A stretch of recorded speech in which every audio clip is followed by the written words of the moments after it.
할렐루야. 오늘 갈 길을 가르쳐 줄까 하나이다라는 말씀으로 여러분들에게 하나님의 말씀을 선포하겠습니다. 출애굽기에 보면 이스라엘 사람들이 출애굽을 나와서 가나안 땅으로 돌아갈 때까지 무려 몇 년을 광야 생활을 했죠? 40년. 40년을 광야 생활을 했습니다. 2주일이면 갈 수 있는 길을 무려 40년 동안 계속 광야를 순환했어요. 40년. 여러분들 광야는 곧 사막과 동일합니다. 광야에 가면 강도 없고 풀도 없고 당연히 밭도 없습니다. 광야에서 지나는 목적은 광야를 정복하고 정착하는 게 아니라 광야를 통과하는 데 있습니다. 광야를 걷는 목적이 무엇이라고요? 광야를 통과하는 데 있어요. 통과. 근데 광야에는 밭이 없기 때문에 곡식을 거둘 수가 없어요. 또 물이 없기 때문에 폭염 속에서 생명을 잃을 수가 있습니다. 매일마다 광야에서 고민하는 건 뭐냐? 잘 먹고 잘 사는 건 바라지도 않고 내가 과연 이 광야를 통과하면서 생존을 할 수 있는 없냐? 그것만 고민하게 됩니다. 사랑하는 성도 여러분, 광야길 40년 동안 이스라엘 사람들이 매일 아침 만나를 통하여 그들의 에너지를 보충했습니다. 근데 이스라엘 입장에서 생각해 볼 때 오늘은 광야에서 만나를 내렸는데 내일은 혹시 내리지 않을까? 고민이 됐을까요? 안 됐을까요? 고민이 됐을 겁니다. 고민에 따라서 더 커지면 그게 두려움이 됐습니다. 하나님이 매일매일 지금까지 광야에서 만나를 주셨지만 혹시 내일 하나님이 만나를 주지 않으면 우리가 다 굶어 죽을 수가 있습니다. 하나님이 또 반석에서 물을 주지 않으면 우리는 물을 구할 수 없기 때문에 당장 목말라서 또 생명을 잃을 수가 있는 생명의 공포에 대해서 매일매일 느끼는 곳이 바로 광야입니다. 근데 이스라엘 광야 40년 길을 통과했은 비결은 뭐냐? 낮에는 구름 기둥과 밤에는 불 기둥만 봐고 지나가는 거예요. 군대에서 행군을 하게 되면 보통 40에서 60km를 행군을 해요. 행군을 할 때 팁이 있습니다. 앞사람의 군화만 보고 가는 거예요. 40km, 60km를 멀리서 보면 가다가 두려워서 지쳐버려요. 어떻게 행군을 하냐? 앞사람에 있는 다리에 있는 신화 군화를 보면서 그냥 쭉 가면 언젠가는 통과해요.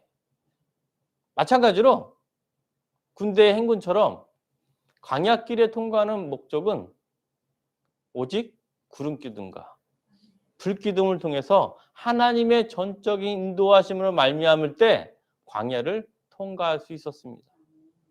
인생이란 것이 무엇이라고요? 우리는 광야길을 걷고 있습니다. 비록 예굽 시나이 반도처럼 사막은 아니지만 그 사막길, 광야를 통해서 인생도 지금 살고 있는 인생도 우리는 나그네로서 광야를 통과하는 데 있다. 이런 교훈을 알려주기 위해서 수천 년 전에 하나님이 이스라엘 사람들을 표본으로 말미암아 광야를 통해서 우리의 인생을 비유하고 있습니다. 광야를 통과하는 팁이 뭐라고요? 낮에는 구름기둥과 밤에는 불기둥만 봐고 쭉 매일매일 하루를 감사하면서 일용할 양식에 자족하면서 통과하는 게 바로 광야길입니다. 근데 인생은 광야길을 통과할 때 대부분의 사람들이 구름기둥과 불기둥만을 보는 게 아니라 자기 자신을 돌아봐요. 나의 인생이 광야길인데 언제 끝날까? 구름기둥과 불기둥 이렇게 하늘을 받아보면 오직 하나님께 맡기면 자동으로 광야를 통과할 수가 있는데 구름기둥과 불기둥을 보지 않고 자신을 바라볼 때 광야에서 길을 잃어버립니다. 아담과 하와가 창세기 3장에서 선악과를 따먹기 전에는 자기 자신을 보지 않았기 때문에 자기 자신이 나체인지 알지 알지 못했어요. 인식을 못했는데 선악과를 보는 순간 하나님을 바라보는 게 아니라 누굴 바라봤죠? 자기 자신을 바랐기 때문에 자기 하체가 가려지지 않았다는 것을 깨달았습니다. 우리는 선악과를 먹은 그 후이기 때문에 때로는 하나님의 성령의 도움으로 구름기둥과 불기둥을 받아보지만 또 그 성령의 소멸을 하게 되면 또 누굴 바라보느냐? 또 자기 자신을 바라보는 게 인간사입니다. 오늘 본문 사무엘상 9장을 보게 되면 드디어 누가 나타나느냐?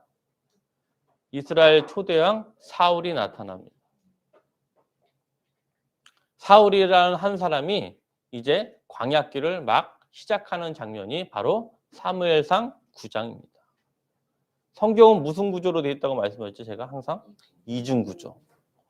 사무엘서의 비결은 항상 사울과 다윗을 비교하는 이중 구조로 되어 있어서 과연 어느 사람이 하나님의 나라와 뜻을 구하는지, 어느 사람이 인간의 뜻과 인간의 세상을 구하는지 이걸 계속 비교를 해요. 그래서 어느 사람이 과연 하나님의 사람이고 마음에 합한 자인가? 이 주제가 뭐라고요? 사무엘서의 주제입니다. 제가 앞으로 사무엘서 강의를 쭉 하지만 이 주제를 중심으로 사무엘서를 바라볼 때 하나님이 우리 지금 이 자리에서 말씀하신 메시지가 무엇인지를 마음에 새길 수가 있어요. 성경의 이중 구조는 사무엘서만 이중 구조가 아니라 성경 전체가 이중 구조예요. 성경이 구약과 신약 두 권으로 되어 있죠. 예수를 믿으면 천국이지만 예수님을 믿지 않으면 지옥. 하나님의 은혜 중에서 칭의와 성화 이렇게 이중 구조로 되어 있는 게 바로 성경 이야기입니다. 또 이중 구조로 여러분들이 이해할 때 마음에 말씀을 팍 새길 수가 있어요. 인간이라는 게 명확하게 구분될 때 머릿속에 잘 들어와요. 근데 복잡하게 되어 있으면 마음에 잘 들어오지가 않아서 항상 여러분과 예배의 말씀을 나눌 때는 무슨 구조? 이중 구조를 항상 머릿속에 기억을 하는 거예요. 오늘 이중 구조의 대표적인 왕 사울이 드디어 등장을 합니다. 고민을 해보는데 사무엘상 8장에서 이스라엘이 왕을 달라고 하나님이 그렇게 반대했음에도 불구하고 왕을 구해서 그 첫 번째 왕 누가 나타나느냐? 사울이 등장을 합니다. 그런데 이스라엘 사람들이 왕을 구하는 목적이 순수하게 하나님의 나라와 뜻을 구하기 위해 왕을 구한 게 아니라 본인의 인간의 나라와 인간의 욕망을 채우기 위해서 왕을 구하기 시작했기 때문에 시작이 좋은 조짐이 아닙니다. 사랑하는 성도 여러분, 지도자는 국민의 수준에 맞게 나와요. 국민의 수준이 높으면 훌륭한 지도자가 나오고 국민의 수준이 낮으면 그에 걸맞는 지도자가 나옵니다. 왜 그럴까요? 국민들이 지도자를 뽑기 때문에. 그래서 지도자의 수준은 그 당시 국민의 백성의 수준에 비례할 수밖에 없어요. 사랑하는 성도 여러분, 사무엘상 8장에 나왔던 이스라엘 백성들에 대한 하나님의 마음이 안타까웠어요. 왜 그럴까요? 이스라엘은 영적으로 하나님이 왕임임에도 불구하고 그들은 하나님이 왕인 것을 깨닫지가 못했어요. 이스라엘의 영적 수준이 매우 함량 부족이었기 때문에 그에 걸맞는 왕이 나올 수밖에 없습니다. 그렇지 않습니까? 오늘 한번 보겠습니다. 어떤 배경이 있는지. 사무엘상 9장 2절부터 3절까지 우리 한번 다 같이 봉독하겠습니다. 사울이 나옵니다. 사무엘상 9장 2절부터 3절 말씀 시작. 기스에게 아들이 있으니 그의 이름은 사울이요 준수한 소년이라. 이스라엘 자손 중에 그보다 더 준수한 자가 없고 키는 모든 백성보다 어깨이만큼 더 컸더라. 사울의 아버지가 기스가 한 안나기를 잃고 그의 아들 사울에게 이르되 너는 일어나 한 사환을 데리고 가서 암나기를 찾으라 하매. 본문 읽었던 중에서 3명이 나옵니다. 첫 번째, 사울의 아버지 기스, 그리고 사울, 그리고 사울의 종 사완. 이름이 사완이라는 게 종이라는 거예요. 이름이 없는 종이 나옵니다. 근데 이 사완이 아주 중요한 역할을 하는데 9장 2절에 보면 사울에 대해서 표현이 나옵니다. 사울이 어떤 사람이죠? 준수한 소년이라. 이스라엘 자손 중에서 그보다 더 준수한 사람이 없도다. 이 준수하다라는 의미가 뭐냐면 영어로 핸섬이에요. 꽃미남이고 키도 크고 모델처럼 키도 크고 외모도 너무 잘생겼어요. 그래서 어딜 가든지 외모가 잘생긴 사람은 눈에 뜰까요? 안 뜰까요? 눈에 띄는데 사울은 외모도 준수할 뿐만 아니라 키도 커서 어디 가든지 눈에 확 들어오는 사람이 사울이었습니다. 좋은 하드웨어를 가지고 있었어요. 이 당시에 보기 드물게 이스라엘 사람들도 평균 키보다 훨씬 크고 키뿐만 아니라 용모도 매우 준수한 청년이 바로 사울이었습니다. 그런데 어느 날 9장 3절에 보면 사울의 아버지 기스가 뭘 잃어버렸냐? 암나기를 잃어버렸어요. 암나기. 그래서 아버지가 사울에게 말해요. 내가 암나기를 잃어버렸으니까 네가 에브라임 산지와 베냐민 지역을 두루 살펴봐서 내 암나기를 한번 찾아와라. 그리고 너 혼자 가기 힘드니까 옆에 누굴 붙여주냐? 사완을 종을 붙여줍니다. 9장 4절에 보면 에브라임 산지와 살리사 땅으로 사울과 사완이 두루 땅을 찾아다녔는데 암나기를 찾았습니까? 못 찾았습니까? 못 찾았어요. 암나기를 못 찾았는 하나의 또 사건이 발생을 하는데 그게 잠깐 몇 시간이 아니고 며칠 동안 계속 발생을 했습니다. 요즘이야 어디 가든지 스마트폰이나 또 뭐 안 되면 전화가 있기 때문에 어디에 가든지 연락만 되면 그 사람이 설사 보름 없다 그래도 계속 수시로 연락이 되면 걱정을 안 하겠잖아요. 이 당시에는 물론 그런 게 없기 때문에 9장 5절에 사건이 일어날 수가 있습니다. 우리 사무엘상 9장 5절 말씀 우리 한번 다 같이 봉독하겠습니다. 사무엘상 9장 5절 시작. 그들이 숲 땅에 이른 때에 사울이 함께 가던 사원에게 이르되 돌아가자. 내 아버지께서 암나기 생각은 고사하고 우리를 위하여 걱정하실까 두려워하노라 하니. 여기 보면 핵심이 뭐냐면 9장 5절의 핵심은 두려워한다고 나와요.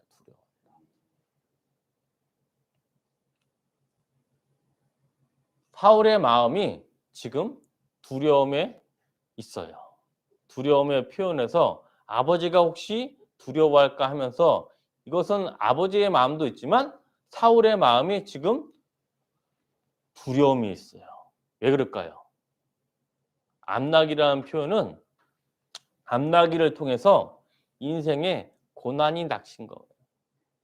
우리가 광야 생활하는데 제가 아까 서두에 말씀드린다시피 광야 생활에서는 생존에 대해서 두려움이 있고 지금 사울은 암나기를 찾지 못할 때 두려움이 있습니다. 인생은 누구나 태어날 때 울면서 태어나죠. 왜 울까요? 어머니 뱃속에 편히 있다가 세상에 대한 두려움이 아이가 누가 알려주지 않아도 본능적으로 있기 때문에 두려움에서 태어나고 예수님을 믿지 않는 대부분의 사람들이 죽을 때조차도 두려움과 함께 죽습니다. 예수를 믿는 사람은 죽음에 이르렀을 때 편안한 죽음을 맞이하는 반면에 예수를 믿지 않는 이방인들은 또 두려움과 함께 공포로 죽게 되는 것이 인생입니다. 두려움은 믿는 사람도 나올 수가 있고 믿지 않는 사람도 두려움에 직면할 수가 있습니다. 근데 하나님의 사람과 하나님 사람이 아닌 사람의 결정적인 차이가 뭐냐면 두려움이 왔을 때 어떻게 나아가는 데 있습니다. 이스라엘 백성이 애굽 생활에 두려웠을 때 매일매일 만나와 생수로 고민할 때 그들의 방법은 만나를 얻기 위해서 광야를 찾았습니까? 생수를 얻기 위해서 강을 찾았습니까? 그들의 방법은 딱 하나. 낮에는 구름기둥과 밤에는 불기둥으로 따라갈 뿐이었습니다. 그때 하나님이 아침에 만나와 반석에서 물을 공급해 줬습니다. 이스라엘 사람들이 한 건 뭐죠? 오직 주님만 바라보았습니다. 오직 주님만 바라본 반면에, 그런데 이런 어려움이 왔을 때 하나님의 사람은 주님을 바라보는데 세상의 사람은 뭘 바라볼까요?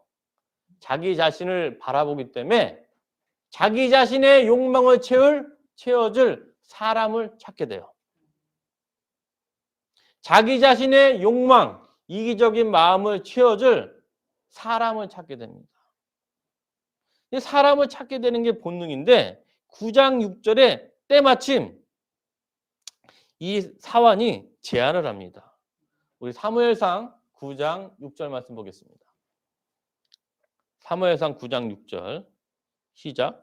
그가 대답하되 보소서 이 성읍에 하나님의 사람이 있는데 존경을 받는 사람이라. 그가 말한 것은 반드시 다 응하니 그리로 가사이다. 그가 혹 우리가 갈 길을 가르쳐 줄까 하나이다 하는지라. 이 사환이 하나의 제안을 하는데 이 주변에 보니까 어떤 하나님의 사람이 있는데 그가 말한 것은 반드시 다 응답이 됩니다. 우리 그 사람 한테 물어볼까요? 이러한 제안을 하게 됩니다. 하나님의 사람은 고난과 어려움이 닥쳤을 때 먼저 하는 일이 뭐였죠? 하나님께 의견을 물어봐요. 과연 하나님의 뜻은 무엇입니까? 이 첫 번째 제시가 하나님의 사람이에요. 근데 세상의 나라와 뜻을 구하는 사람은 그 이전에 누구를 찾냐? 자기의 욕망을 채워줄 사람을 찾아요. 사람. 그 마음 있는 상태에서 사환이 이런 말을 했을 때 사울이 너무나 마음에 아팠습니다. 그래서 뭐라 그러냐? 우리 사무엘상 9장 7절부터 8절 말씀 한번 보겠습니다.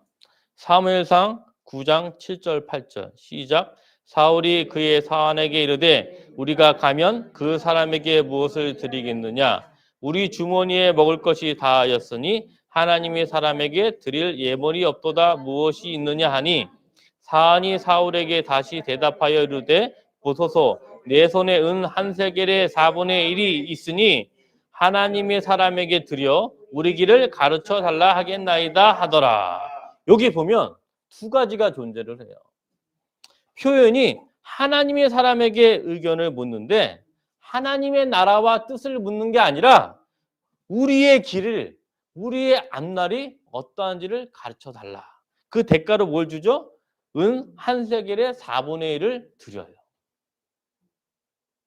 하나님의 사람에게 가는데 하나님의 뜻을 위해서 가는 게 아니라 본인의 앞으로 나아갈 길을 알기 위해서 은 한 세겔의 4분의 1을 드릴 생각을 갖습니다. 누가요? 사울과 그의 종이. 이 사울이라는 사람이 이스라엘 백성들이 우리에게 왕을 주소서 하는 이유로 사울이 선정 예교됐기 때문에 사울조차도 이스라엘 백성의 수준에서 극히 벗어나지가 않아요.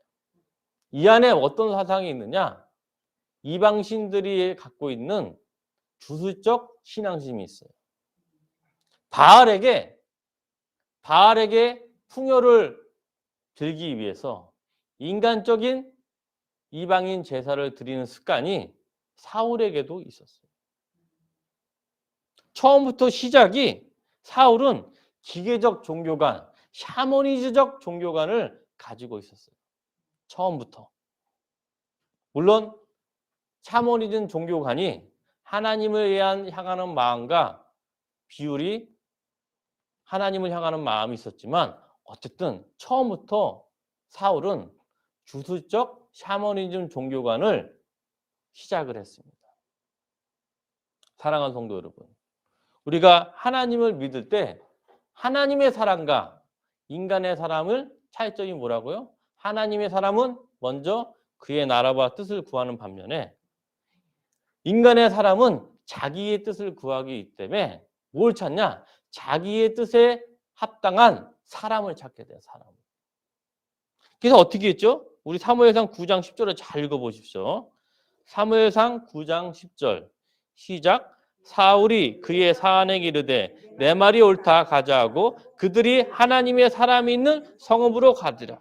여기 보면 하나님이 있는 성읍으로 가는 게 아니라 하나님의 사람이 있는 성읍으로 그들이 자리를 옮겼습니다. 하나님이 임재하는 성읍이 아니라 하나님의 뭐라고요? 사람이 있는 데로 옮겼어요.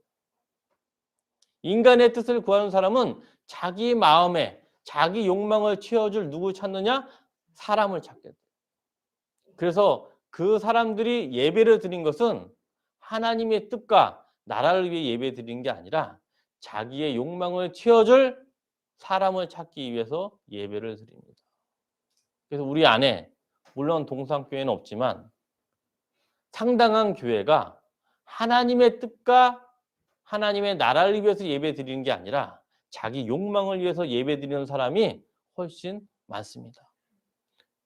대부분의 사람이 사울적인 마인드로 교회를 나오고 있습니다. 다행히 감사한 것은 동산교회는 그런 분들이 없어요. 그래서 동산교회는 이 시대에 보기 드문 교회입니다. 제가 사울의 시작을 샤머니즘 종교관을 가지고 시작을 했는데 후에 말년에 어떻게 되는지 사람을 쫓게 되는 사람이 과연 그 사람을 누구에게까지 가는지 우리 한번 보겠습니다. 사무엘상 28장 3절에서 11절 말씀. 사무엘상 28장 3절에서 11절 말씀. 사울이 자기의 욕망을 채우기 위해서 사람을 쫓아가는데 그 사람이 결국 누가 되느냐? 우리 한번 보겠습니다. 사무엘상 28장 3절에서 11절 말씀 찾으셨습니까? 우리 교독하겠습니다. 사무엘이 죽었으므로 온 이스라엘을 그를 두고 슬피 울며 그의 고향 라마에 장사하였고 사울은 신접한 자와 박수를 그 땅에서 쫓아내었더라.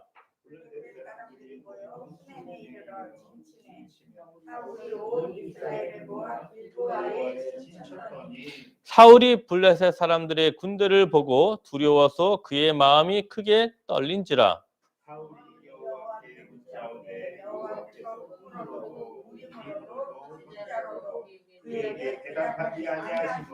사울이 그의 신하들에게 이르되 나를 위하여 신접한 여인을 찾으라. 내가 그리로 가서 그에게 물으리라 하니 그의 신하들이 그에게 이르되 보소서 엔돌에 신접한 여인이 있나이다. 사울이 다른 옷을 입어 전전하고 두 사람과 함께 갈 때 그들이 밤에 그 여인에게 이르러서는 사울이 이르되 평안히 나를 위하여 신접한 수법으로 내가 내게 말하는 사람을 불러오리라 하니 여인이 그에게 이르되 내가 사울이 행한 일 곧 그가 신접한 자와 박수를 이 땅에서 멸절시켰음을 아나니 내가 어찌하여 내 생명에 올무를 놓아 나를 죽게 하려느냐 하는지라. 사울이 여호와의 이름으로 그에게 맹세하여 이르되 여호와께서 살아계심을 두고 맹세하노니 내가 이 일로는 벌을 당하지 아니하리라 하니 여인이 이르되 내가 누구를 내게로 불러 올리려 하니 사울이 이르되 사무엘을 불러 올리라 하는지라. 아멘. 사무엘상 28장 3절에서 11절에 보면 사울과 다윗의 멘토가 있어요. 사울과 다윗의 멘토가 공통적으로 한 사람인데 그 사람이 누구냐? 사무엘이었습니다. 사무엘. 근데 28장 3절에 보면 사무엘이 죽었습니다. 사무엘이 이제 때가 돼서 죽었는데 중요한 건 사울은 하나님을 바라본 게 아니고 사람을 바라봤기 때문에 그동안 멘토 사무엘이 있었기 때문에 그나마 안정을 취했는데 중요한 건 뭐냐? 지금 사무엘이 있습니까? 없습니까? 없어요. 사울은 하나님의 말씀을 바라본 게 아니라 사람을 쫓아갔기 때문에 이게 양날의 검이에요. 좋은 사람을 쫓아가면 좋은 열매가 되지만 나쁜 사람을 쫓아가면 나쁜 열매가 될 수밖에 없는 게 사람을 쫓는 두 가지 양날의 검입니다. 그래서 어떻게 했습니까? 사무엘이 없으니까 사무엘을 만나고 싶잖아요. 사무엘을 만나고 있으면 사무엘은 죽었으니까 사울이 찾아간 또 사람이 누가 되죠? 신접한 여인이 됩니다. 아이러니지 않습니까?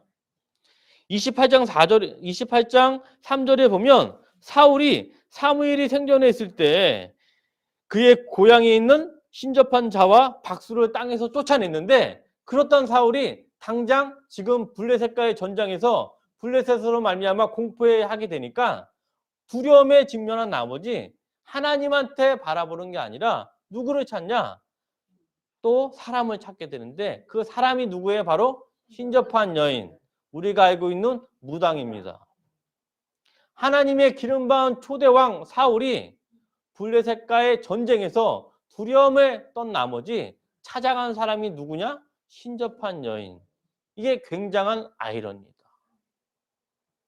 아이러니지만 우리가 본문에 얘기했던 사무엘상 9장 1절에부터 10절에 보면 이러한 샤머니즘적 종교심이 사울이 처음부터 있었는데, 그 전까지는 사무엘이 살았을 때는 그나마 샤머니즘적인 게 줄었다가 사무엘이 죽으니까 샤머니즘적 종교관이 자기 온몸을 이제 다 뒤덮어버리는 거예요. 아예 하나님에 대한 바라보는 사고 자체가 사라진 게 바로 사울이었습니다. 그 원인이 뭐라고요? 두려움을 만났을 때. 사람들이 왜 신접한 여인을 찾겠습니까? 잘 먹고 잘 살고 걱정이 없으면 결코 신접한 여인을 찾지 않아요. 그 누구도 일반적인 상황에서 신접한 여인을 좋아하는 사람은 한 명도 없어요. 그런데 평소에는 보지도 않고 평소에는 다 쫓아냈던 신접한 자와 박수를 찾았던 이유가 뭡니까? 사울이 블레셋과의 전쟁에서 두려움이 임했기 때문에. 두려움이 임했을 때 하나님의 나라는 구름 기둥과 불 기둥을 상징하는 하나님을 바라보는데, 이방인들은 사람을 바라봐요. 사람. 그렇기 때문에 사울이 두려움이 왔을 때 누굴 바라보냐? 하나님의 사람을 본 게 아니고 사람, 신접한 여인에게 갈 수밖에 없었습니다. 사무엘서는 무슨 구조라고 얘기했죠? 이중 구조. 그러면 사울과 정반대의 사람이 있을까요? 없을까요? 있죠. 한번 보겠습니다. 우리가 모범을 삼아야 될 사람이 누구인지. 사무엘상 23장 1절에서 5절 말씀. 똑같이 사무엘이 죽었을 때의 환경이에요. 똑같이. 사울도 사무엘이 죽고 다윗도 사무엘이 없을 때 블레셋과의 싸움에서 어떻게 했는지 한번 보겠습니다. 똑같은 상황입니다. 사울도 사무엘이 부재 중인 상황에서 블레셋과의 싸움을 하고 다윗도 사무엘이 없는 가운데 블레셋과의 싸움을 하는데 정반대의 행동이 일어납니다. 사무엘상 23장 1절부터 5절 말씀 다 같이 봉독하겠습니다. 사람들이 다윗에게 전하여 이르되 보소서 블레셋 사람이 그 일날을 쳐서 그 타작마당을 탈취하더이다 하니, 이에 다윗이 여호와께 묻자와 이르되 내가 가서 이 블레셋 사람들을 치리이까? 여호와께서 다윗에게 이르시되 가서 블레셋 사람들을 치고 그 일날을 구원하라 하시니, 다윗의 사람들이 그에게 이르되 보소서 우리가 유다에 있기도 두렵거든 하물며 그 일날에 가서 블레셋 사람의 군대를 치는 일이라 한지라. 다윗이 여호와께 다시 묻자오되 여호와께서 대답하여 이르시되 일어나 그 일나로 내려가서 내가 블레셋 사람들을 내 손에 넘기시리라 하신지라. 다윗과 그의 사람들이 그 일나로 가서 블레셋 사람들과 싸워 그들을 크게 쳐서 죽이고 그들의 가축을 끌어오니라. 다윗이 이와 같이 그 일나 주민을 구원하니라.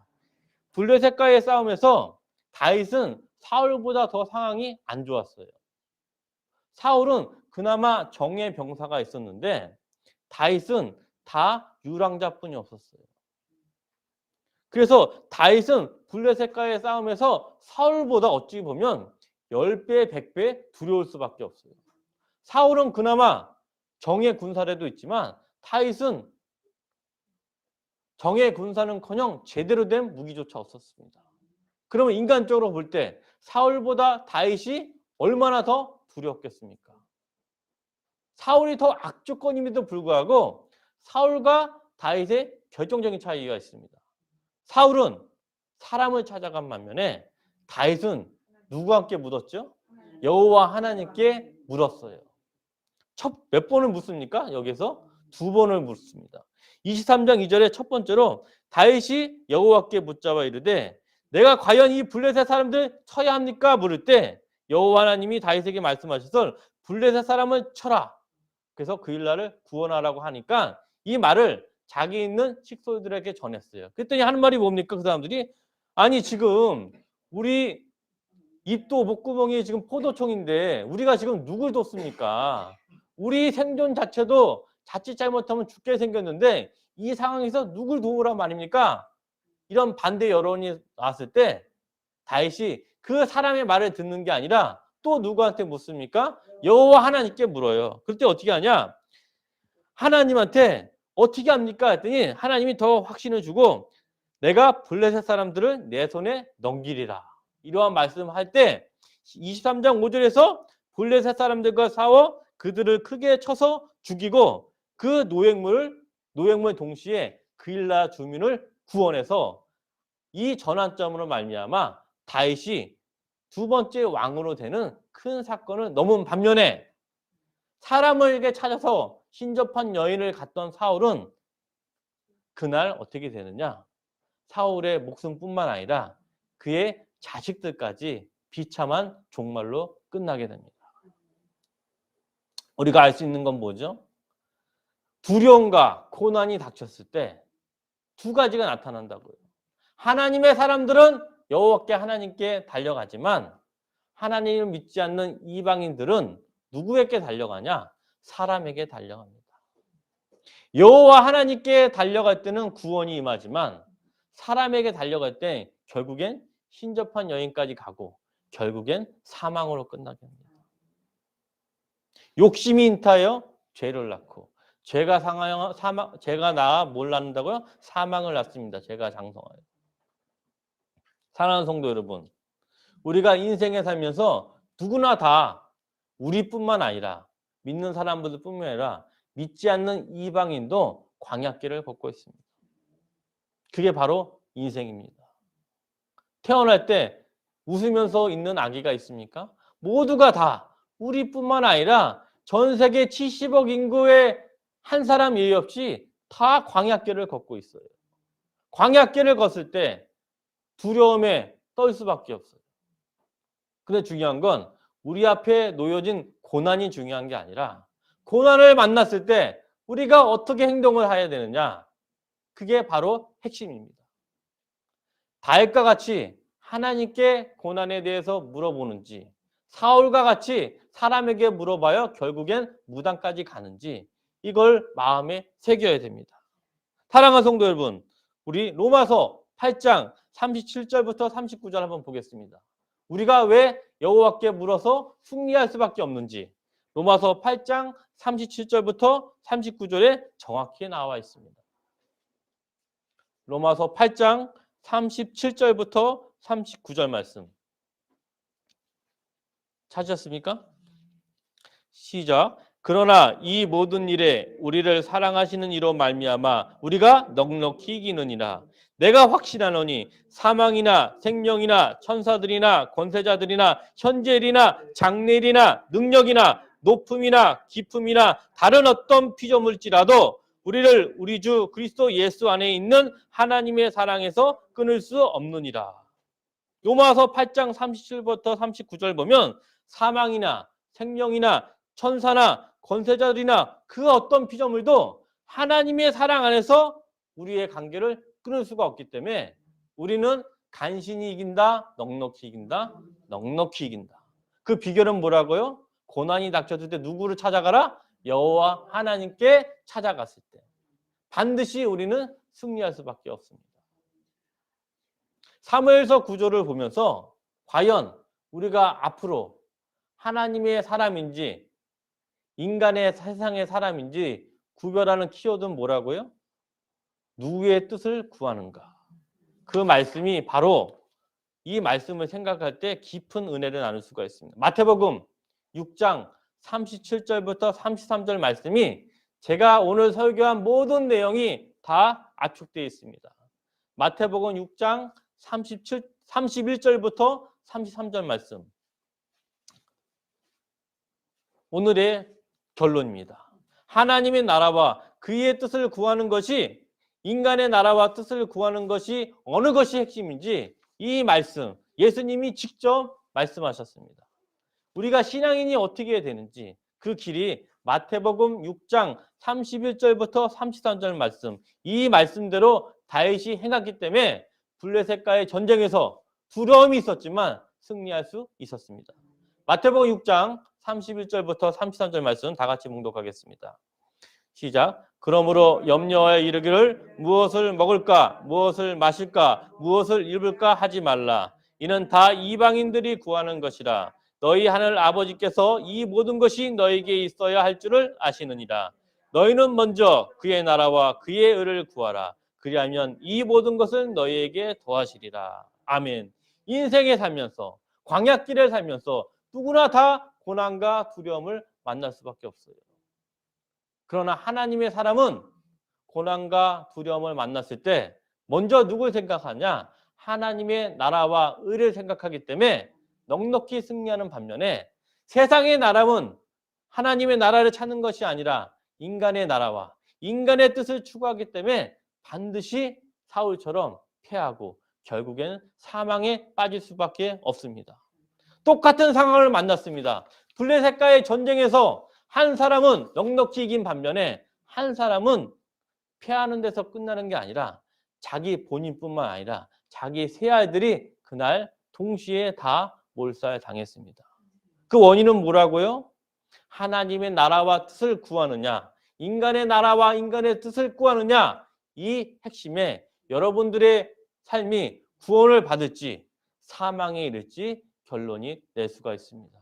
이 말씀을 기억하면서 항상 사울처럼 갈 길을 가르쳐 줄까 인간에게 구원한 게 아니라 갈 길뿐만 아니라 먼저 그의 나라와 의를 구할 때 우리의 갈 길을 우리가 구하지 않아도 하나님이 지금 다 예비하셨습니다.